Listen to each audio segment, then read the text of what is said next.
What's going on, guys? No Guides here. Welcome back to another video. Now in today's video I got my FUT Champions highlights, and you probably know my title anyway. I'm going to show you basically how I got Elite 1 by using these new techniques, new mechanics I discovered, and well, they're not new, but the most effective mechanics to go through. This is basically what the meta is. In a month's time you'll see some videos about what the meta is going to be. You're probably going to know about it now. The first thing I want to say to you is you've got no choice but to adapt, and this is coming from someone who uses, like, just to give you a bit of insight, I play old school, how do I describe it? Archaic FIFA, like kind of Wenger ball-esque, pass and go, fake shot's the only skill move that I would use. That's it. I won't shoot outside the box because for me it's considered a bad goal. I wouldn't, even if someone was free at the back post, I wouldn't cross because for me that's considered a bad goal. FIFA 19, I didn't do one scoop, no, not one shot outside the box, not first time shot. I'd always play the game properly, and the reason why I'm saying this is I'm not a pro player. I don't have to abuse every mechanic to win every single game, so I'm more than happy getting 25 or 27 wins, chilling, playing the way that I want to play. I'm more than happy, but you can't do that this year. Left stick dribbling has been nerfed so badly that it's almost non-existent, left stick dribbling. I'm inside the box and I feel like my opponent has a 20 kg dumbbell on each hand, or he's holding a barbell, a 60 kg barbell on top of his. I don't know what he's doing. He's just standing still. They're not moving, and that's what I realized. You need to learn skill moves. 3 skill moves you got to learn is the fake shot, the elastico, and I would say alongside that, just first of all, going to through balls. Like, look at the balls that I'm playing. These balls I will never, like, look at these no look passes. I will never play these passes only after 50 and 0 at Epiphany, because what I realized is there's only 3 ways I was conceding goals. One, someone was doing a through ball in behind and then my opponent would be fast enough. I changed to 4 backs, that eradicated that problem. Number 2 is I was getting counter attacked. So all I was doing is I was playing very well. My opponent would get the ball and counter me, no skill involved. And that's because I wasn't paying attention. And 3, I realized I couldn't finish because dribbling was so bad. And what my opponent was doing is he was slicing through me because he would be playing non-football IQ. By the way, this penalty, by the way, I need to fix that. It's a bit of a glitch. But yeah, so what I would say, number 1 is when you're making a through ball in your own half, play it safe. Play the through ball safe normally, okay? But when you're in your opponent's final third and you see your player making a run, play that through ball. Even if you think it's unorthodox, just play it, because the game, it doesn't penalize you. You can just do like these no-look passes and the game helps you. Like, if you're trying to face the player and make a pass, as long as there's no one in your proximity, like no opponents in your proximity to your player that affects the composure, what I found is, statistically speaking, the passes most likely go through. And what I'm finding is the meta is doing quick 1-2s and getting the ball to your striker, then doing some sort of a speed boost, like a fake shot, a elastico, a fake shot or a roulette, like as you can see here with Mbappe, do a fake shot scoop turn, and that's what gets me through. And the reason why this is effective is, number 1, your 2 CDMs in a 4-2-3-1, they sit a bit more,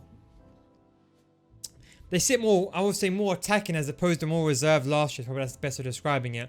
So I think naturally also player switching is so broken, and people like this spamming the L1 button to try to switch to their defender, and I think that's why they're struggling. So if you can get the striker and do a 1-2 back to your cam, then get the ball. Like, look at that ball over there. Look, you can see over here. Look, that pass should never be made with Sissoko's left foot. But if you can do the quick 1-2 with your striker back to your cam and then do a fake shot, you're fine. A second way, like for example, like here, I'm getting the ball with Bagneto doing a through ball, then a fake shot on a goalkeeper. Those 2 things will change the way you play. If you're my Patreon, watch the fake shot video of beating the goalkeeper 1v1. But fake shots around a goalkeeper, the most effective. It's better than the ball this year. But as you can see, quick 1-2s. If you can create a 2v1 situation all the time, like if you can send 2 players, like you can see over here, send 2 players forward, and that way your opponent has to make a manual choice of where to go, you'll always get through. That's what I would say. So use pace on your side. And the second thing I was going to say is you have to defend very vicariously, I would say. You have to kind of think what your opponent's going to do before the chance even happened. Last year, near post was a meta, so you can kind of guess where he was going most of the time. But this year, you got to be very proactive. You got to react, and I think this is where the running jockey really comes in. Everyone keeps saying running jockey is bad. Am I disliking the complete opposite? Running jockey is amazing. I mean, tackling is buggy. Don't tackle the ball, but basically just use the running jockey and run into your opponent.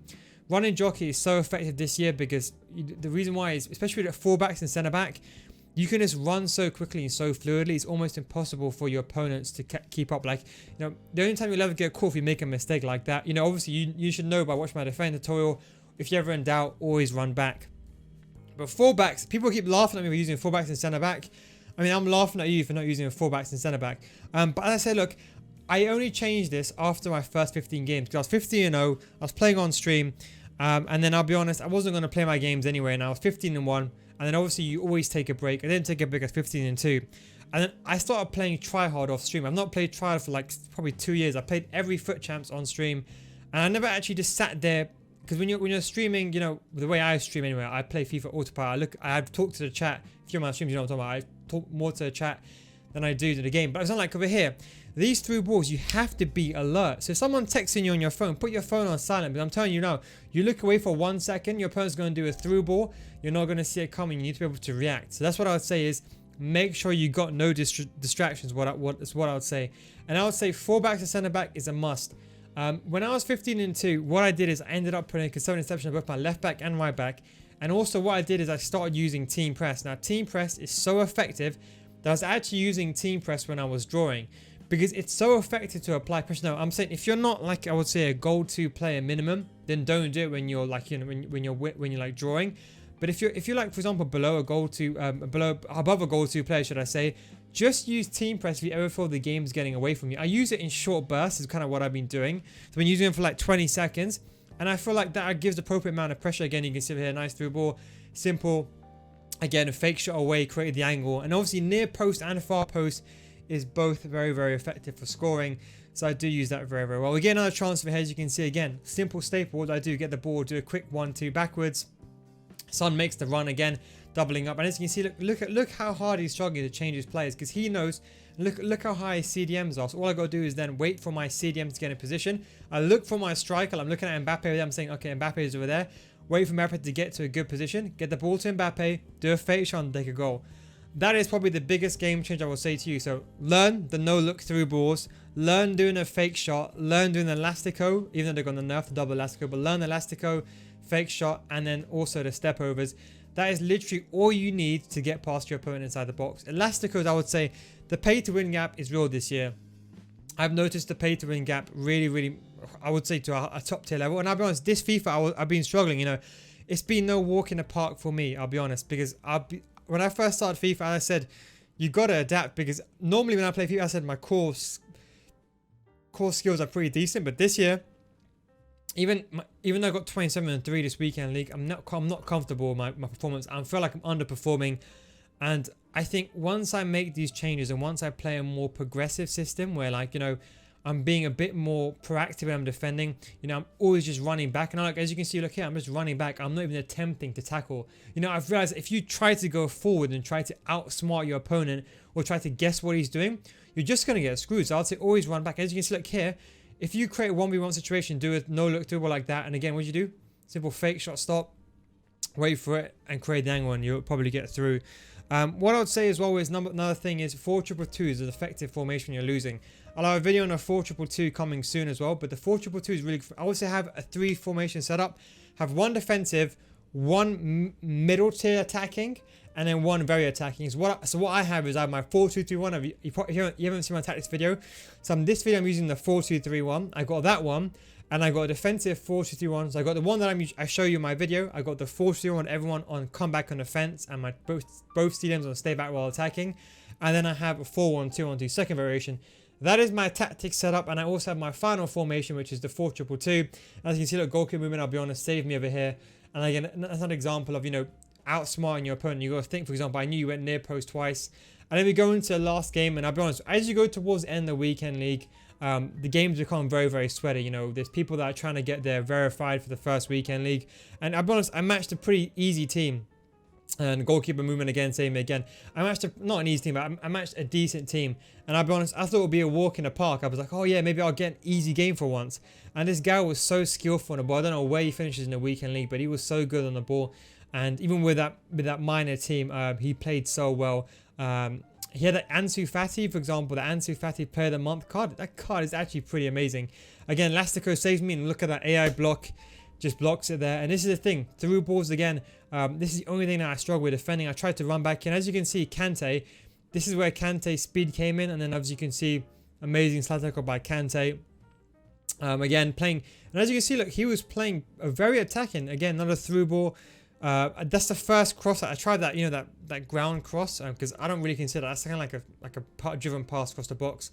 Again, on a through ball down the wing, fake shot, stop again, fake shot. How do I create my goal? Fake shot, wait for the chance. And as you can see, both my players buckle each other over. Am I surprised? Absolutely not. Let me come into this area of the game, and I'll be honest, he played this very well. And as you can see, my CMs are so high. I made the dumb mistake of running out of my centre back, and I was like, oh my god, here we go again. Amazing goal for Teixeira. Outplayed me there. And I was like, you know what, here we go again. This time I do a really nice goal again. Ben Yedder turnaround. Had a bit lucky that he kind of pushed out with that. Another chance for Son over here. Could have been 2-1. End up missing that. And I was thinking, you know what, this is going to be one of those games where I lose it. Then here, this is why my 4-3-1 is so good. Look how wide the players are. And you can see, look, perfect space. Watch, as soon as I get the ball back to my other CDM, so the ball gets to Son, do a quick 1-2 as I normally say. Do a quick 1-2. Then as you can see there, L1 trigger, make that through ball into that space. Fake shot stop. Fake shot around. Dummy inwards. Dummy outwards. And that was the goal that basically sealed off the game. And that was what basically got me Elite 1. I said, look, I'm not proud about my performance. I've still got a long way to go. I still need to learn so many things, you know. I need to practice a lot more because I was playing a pro players, top 100 players, and I was still losing.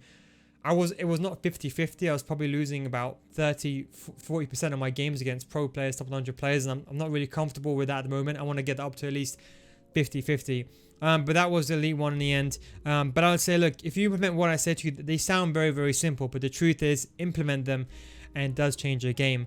And for those of you that keep laughing that use 4 backs and centre back, well, the truth is I'm laughing at you because I got players off chemistry. I got 4 backs off I got players off chemistry, 4 backs off chemistry. And I'll be honest, this is my team, by the way. Obviously, it's basically an RTG. I mean, I spent like 20 quid on FIFA points. I didn't even do SPCs, so maybe you could argue would have got the same amount of SPCs. I did pack Mbappe though, but the rest of the team was pretty much obtainable.